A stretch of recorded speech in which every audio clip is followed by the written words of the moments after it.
KUGAN, CASSIUS, I thought. What? What did you just say? I don't trust you when you do Dodgy. shit like this. This is We were just what? having an off the Can you record can you come It's all down a about peg or views. two, We were just- or can It's all about views. We were just having an off the record conversation. All of a sudden, you started to go there.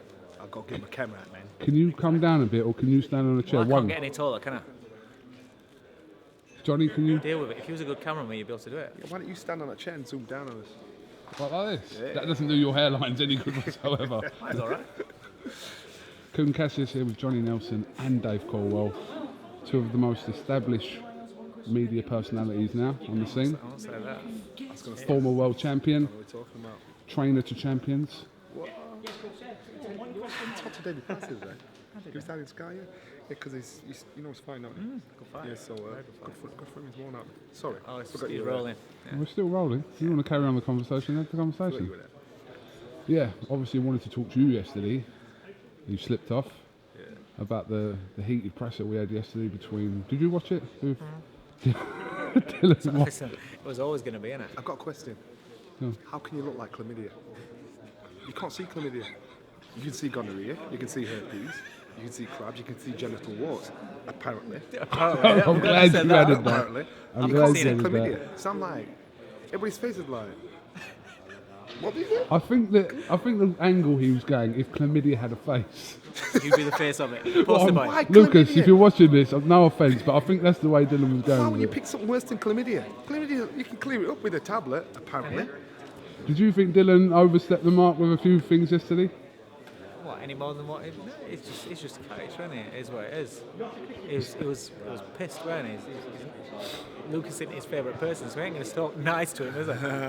I think with Lucas, he came across all right. You know, when he was saying that he had arm black and orangutan and Dylan was trying to say he was racist. He wasn't being racist, man. He just like, yeah, those Aussies are just brutal, man. You just got long arms. So how's he going to say he's got long arms? You've got arms like Mr. Tickle. What's he going to Arms say? like me. Yeah, so it's that. If he, I didn't think it had a racist undertone. Did you think it had a racial undertone as Dylan claimed? No. But you know we're going to get some stick I there, think don't you? probably now everyone's jumping. I think it's a cool word, isn't it? bullshit. Everybody's jumping on it. And there's real racism, and then there's It's bullshit. So like that. before you lot start giving some stick for not backing this saying it was racist, it's bullshit. Bullshit. It wasn't racist, man. It didn't have a racist undertone. So I'm not bothered what you said. You know it, and I know it. You're just trying to make an argument. The Lucas Brown and Dylan Whyte have obviously provoked some comments back and from your fighter Tony Bellew.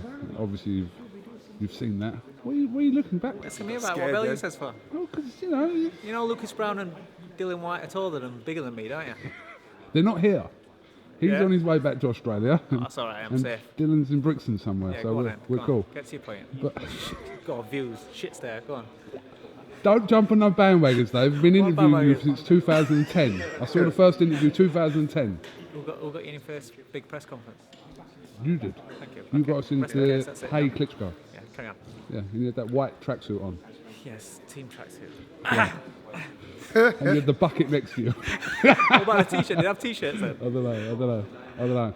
But just selling potential fights, Yeah, aren't go they? on, what you want to?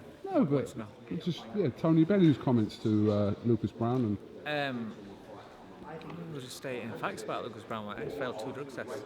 Is what it is. He actually, One was- I've got to tell you, when we were in the building, he actually wanted to talk about it. He actually, and in the way I'm thinking, yeah. So if he had something to hide, he said, "I want. Yeah, let's but talk he's about always this thing." talked about it. But, He's always but talked- my, he's always made out- but he's my always not done argument, anything wrong. my argument is this: you know, what's done is done. So both guys have been associated with drugs. Yeah, but you somewhere can't. or You another. can't. What I will say is, you can't say, especially was it the second one when he's got done for clenbuterol. Yeah. You can't associate Dylan White failing Oh, for without a buying doubt. a can of a drink. And that from was a- Dylan's, from- and that was from a Dylan's shop. argument. But From with what? and that was Dylan's clenbuterol argument. is. My point is this: drugs don't make you a better fighter. I bought 3 drugs cheats and beat them. So what does that do? You're special. You know, but, drugs you've don't been make. spoken that wacky backy all your life. It ain't done your career no good, But did the it? message across out of all this is, you know, drugs cheats. Yeah, they'll do it to enhance their performance, or whatever. It doesn't make them a better fighter. You know, it just means they're cheats. So with this It fight, allows them to recover, allows them to drop weight. Don't make them better fighter. No, it's Still not. get their ass Ultimately, kicked. boxing's boxing. But if you're able to recover from a real hard session, a killer session, better, you're going to get more out of your body, you're going to improve better, Whereas the guy that's not on drugs and not cheating, he's going to be tired the next day. He has to drop down a little bit. But it don't make his jump faster. Don't make him slip better. Don't make his footwork better. So are you advocating it? What? Am I? No, I'm not at all. I'm just. But what I'm saying, it is a problem, though, no, isn't it? my argument is this: that's a cheat's a cheat. But if you're taking drugs, cheats are stupid to think it makes them a better fighter. It might make him be able to have a bit more fitness, but it doesn't give him a better jab. It doesn't give him a better insight. It doesn't give him better footwork. So you know. But if it becomes a tough, hard fight, the guy that's helped, been taking stuff to help him be fitter, stronger, that can sway it into his favour. I boxed Marcus Bott. He failed a drug test for the European title. I couldn't walk before that fight because I had a problem with my Achilles. So I only walked up to that fight to my lungs and everything. He was juiced up. Right, and he failed a drug test after the fight. I ended up stopping him in the last round. It was a hell of a hard fight. Yeah, it was. Broke my rib in the second or the seventh round. To me, I think if you're going to cheat, you're going to cheat. But you know what? It doesn't make you any better. Technically better than me. No, not exactly. But technically, he was a very good fighter. So what happens if you're not a very good fighter technically, and you trade on your just being a fighter, being able to fight, stand strong, and then you fight a guy that is a similar fighter, might have more skills than you, but also is taking drugs to cheat. Yeah, listen, fitness and strength. it's true. Listen, I ain't justifying it. I think a cheat's a cheat. If you're going to cheat, that's just bang out of order. If you're going to cheat, tell me we're cheating so I can cheat as well. Yeah, I totally get that. But you know what? I just think with the drugs thing, I just think it doesn't make a man King Kong. It doesn't make a man King Kong. So those cheats out there that are taking this, don't think it makes you King Kong. What I spoke to Eddie Hearn yesterday about is this perception, or this grey area, shall we say, where it seems like if you believe the person and you believe their reasons why that's in their system for whatever reason, then it's somewhat okay. But if you don't believe it, then it's not okay. That's a fair point. Where's the line there? Because is it a case of, we don't have to name names, but I'm saying that there's situations where, like you said with Dillian Whyte, and I remember that from 6 years ago with Dillian Whyte. Case individually, I think. Yeah. And I think, It's true. Listen, if you've been busted once, right, it might be a mistake. If you've been busted twice, you think, listen, that's have a shit look or stupid. So at the end of the day, yeah, you're talking. It's too suspect if you've done more than once. Different. Yeah. It's But I mean, Bellew's saying that just ban them all. If you get caught, is that what he's saying? No, I think you need to have a ban.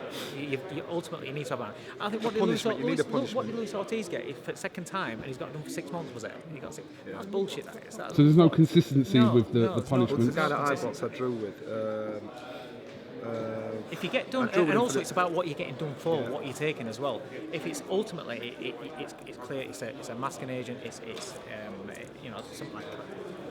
But there's certain drugs in the States that are banned here but not banned in the States, like a masking agent, because it shows you've been taking gear. And the guy that I boxed, he's failed 3, maybe 4 times, and they still keep giving him his license back. That guy should be kicked out. If you fail once, you know what? Let's listen to the story. If it's bad, it's good, whatever, deal with it. You get punished. You fail twice, you're out. End of story. But it's down to the board, it's down to the governing bodies to decide how they're going to deal with this. But this has to be cleaned up one way or another.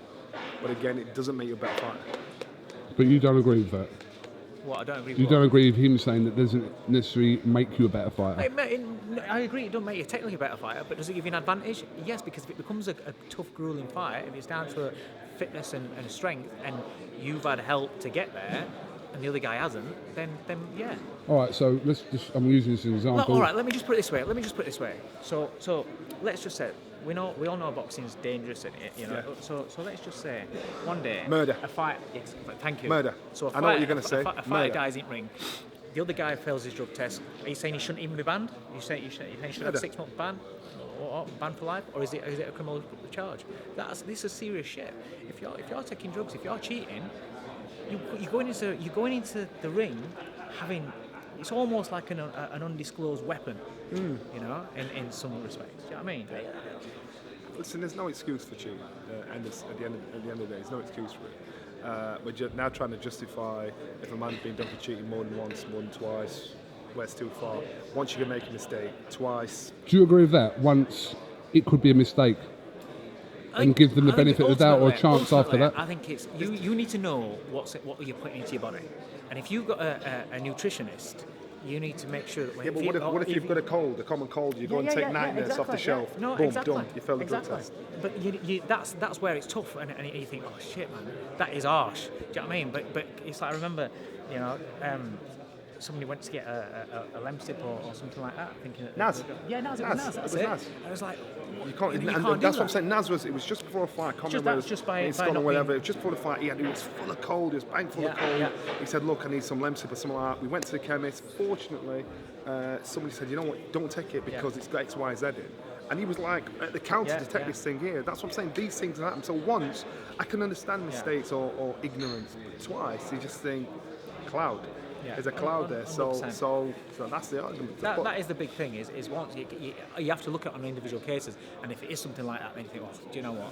You're stupid. You should have been more better informed. Yeah.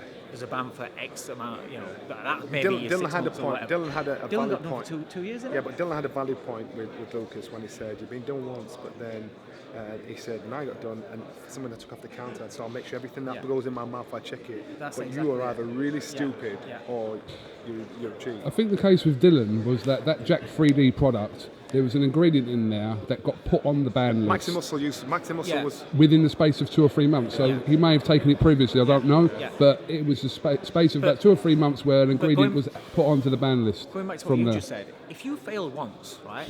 How can you that everything that you put into your body, you're not oversensitive, you're not paranoid about what is this all right? Is this all right? You become a pest. You know, asking your nutritionist or reading everything. Or is this allowed? If You it's know, something Lucas new, you're Brown. ringing up, you're finding out. Lucas Brown's only actually boxed for 5 years. He started. But he's an intelligent man. He started fighting at 30 years old. He started boxing, took a boxing, 5 years. You know, that's how long he's been boxing. He's done well with what he's done, but you know what? He's done really well, but you know what? You know, it's a case of they got to drop on him. They're dropping him hard. He's done well to get out of the ban. So is Luis Ortiz. Yeah. But the thing is, they've got to jump on these guys hard. First time, deal with it. Second time, punish them hard. And another issue that people are bringing up is that obviously former drug cheats getting banned, now they're boxing and fight for titles. If you know what, once you've been given your license back, then that's it. You know, you're available to fight. And if it's a fight that's So going this is not for the board. You know, if the board, the governing bodies, give them if the they're green going to put them light. in the rankings and stuff, then they're eligible to fight. That's it. Eddie made the point yesterday, Povetkin, who's going to... Joshua's mandatory now, who's obviously he's been in this situation before as well. So what's their answer is to say, all right, we're not going to fight for that title. And then he gets stripped. And get stripped of the belt It's not gonna because he has to fight him. There's, you know... Yeah. It's something it's never going to be black and white. Because, like you say, you know, right, ban him for life. But then it turned out that he got, you know, I don't know. There's grey areas in certain cases, but like I say, if it happens more than once, then really you've got to start questioning it. Too suspect. How Too suspect. can You that can't- keep happening to the same person? How many times were you being drug tested when you were fighting, roughly on average in a sort of course of a year? Every time I boxed the world title, I was drug tested. Every time. European, you just got it. European, British, you just got it on the day. But every time from being world champion from 1999, I was constantly drug tested, constantly. And that's why when I got in the ring with somebody, I knew a cheat because I knew when I trained to failure to the point where I physically couldn't do any more. So I knew I was super fit. So if I got in there with somebody that was fitter than me, I'm thinking that's impossible because might be ignorance, arrogance, whatever. But I thought this guy's on it. And every time I thought it, and I've come back and said he's on gear, he's been on gear and failed the drug test. I knew after about 2 rounds. Gumalo Jones, I knew after 2 rounds. Marcus Bott, I knew after 2 rounds. You can just tell. One fight I got away with it, and I knew. I can't say it otherwise I'll get sued. But you just know. You can tell straight away. Let me ask you, do you believe that David Price's results against Tony Thompson and Erkan Tepe would have been different had they not been on drugs? And that's what I'm saying. That's where you're down to skill. That's what, because drugs didn't make these guys better fighters. You know, the shot. I can understand from David Price's point of view why he'd be thingy about it. Obviously, it's not a no. These guys were fitter than him. It was the shot, so it doesn't make them better fighters. No, but does it make you stronger? Erkan Tepe is boxing isn't about being skillful. It's about being strong like a bull, walking through whatever he can and nailing them big shots with his strength and power. Would he have hit as hard off the juice as on it? So maybe you can say that, you know. Maybe you can say that. Maybe if how some fighters, some drugs, it can help you recover. Thompson gets dropped. He gets up. It looks like he's tired. He's gone. But he recovers. Maybe, I don't know. That's something you don't. That's something you don't. Would he have gasped before Price said? I don't know. I don't think it makes you. I don't think it makes you hit harder. It probably gives you a bit more consistency, gives you a bit more gas in the tank. Probably resistance-wise, it helps that way. But so resistance-wise, if it helps you that way, then surely if a fighter's hitting you, you're taking the shot better. When I bought Smoker's ball, I hit him with a jab. He dropped in the first round. Boom, got straight back away like Frankenstein. I thought, God damn. And so I was hammering him. So if he wasn't on drugs, he'd have been out there. So therefore, you can say that what happens if I'm not saying Price would have won them fights. But so I am saying is if they weren't on the gear, then when Price did hit him, drop him, or hurt him, would they have got up from that? So you know what I mean? It's the same sort of thing. If you think Marcus Bott would have been out when he got nailed, then if Price hit that's what I'm saying. And up to the point of Price getting done, did he actually get that shot in to say, well, if that guy was not in gear, that guy wouldn't have gone up? He didn't, did it? The first fight, didn't he drop Thompson in the first fight? Yes, he did. Was it two? Two times? Kept coming back and forth. There you go. What about the others? So the whole thing is if Price hadn't have got beat by Tony Thompson the first time, would his mind have and the confidence been shattered? No, it'd carry on from there. There's a knock-on effect in more than one way. So that's what you've got to look at. Yeah. And again, I'm not saying Price wouldn't have got beat. I'm just saying that is an argument there. If he hadn't got beat on that night, if when he dropped Thompson, if Thompson had have stayed down, Price beats Thompson. Maybe you've got onto it. You've got to look at his earnings. It's how it affects it. It's not just about where we are now. It's how Price's earnings and career have been affected. Maybe on I'm that talking one out of ignorance because I beat drug cheats, so I know they can be beaten. I haven't got any respect for them taking it or not. You know, so maybe that's how I'm talking. That's how I'm looking at it. We only speak on experience. So you talk from what you know. Okay. Well, that was interesting. It was. It's a good thing they don't drug test you anymore, isn't it, Johnny? Drug test me now, man. What? My body's my temple, G. All you'll see running through my veins is gin and tonic. Dave Coldwell, Johnny Nelson, thank you very much for coming to iField TV, and I hope you have a wonderful day, the pair of you. Yeah, enjoy yourself in Sheffield. Watch your back. Did they do that stuff in Sheffield? Dave, have you seen that film? What? Get Out. Get Out. Have you seen it? Film. Have you seen it? We talked about it yesterday. Wasn't that labelled as a comedy or something like that? People No, say it it's wasn't a comedy. Bit of No, that's what I'm comedy. saying. It was real. No, didn't it get put in a category or something like that? I don't know. Mate, what a You know, film. Johnny used to date the woman Olivia, you know, the one that does that thing. And Johnny also played that guy who runs 100 miles an hour at the man having a cigarette. All right. Thank you very much. Peace. Cheers.